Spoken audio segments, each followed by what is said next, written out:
జగన్మోహన్ రెడ్డి ఒక విధ్వంసకారుడు అనేసేయాలి. ఎందుకు ఆ విధ్వంసకారుడు? కంపెనీలు రాలేదు, వెళ్ళిపోయింది అన్నారు. సరే సార్, మా జగన్మోహన్ రెడ్డి గారు వాళ్ళ దృష్టిలో విధ్వంసకారుడే. ఆయన అసలు విజనరీ. ఆయన చూస్తే పెట్టుబడులు, వెల్లువ, సునామీ, వరద అన్నీ కూడా. కోవిడ్ లేదు, మళ్ళీ చిన్న 32,803 కోట్ల రూపాయలు పెట్టుబడి. మరి మా ప్రభుత్వ హయాంలో కంపెనీలన్నీ పారిపోయాయిగా. అవును, జగన్మోహన్ రెడ్డిని చూసి అసలు కంపెనీలే రాలేదుగా. ఇప్పుడు కూడా రావట్లేదు అంటే సో జగన్మోహన్ రెడ్డి దెబ్బకు ఇప్పుడు రావడానికి కూడా భయపడుతున్నారుగా. మరి మాది కూడా 5 ఏళ్ళు ఉంది కదా. మా 5 ఏళ్ళు వచ్చిన ఎన్నో కూడా మేము చూడాలా లేదా?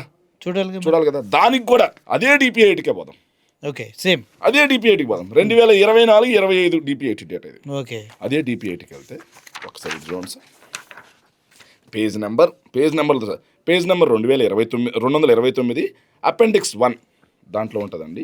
సంవత్సరం అప్ టు మొన్న మార్చి 2024 వరకు సంవత్సరం 1,26,000 కోట్ల రూపాయల పెట్టుబడులు వాస్తవంగా గ్రౌండ్ అయ్యాయి. మరి 32,000 కోట్ల రూపాయల పెట్టుబడి ఎక్కడ? 1,26,000 పెట్టుబడి ఎక్కడ?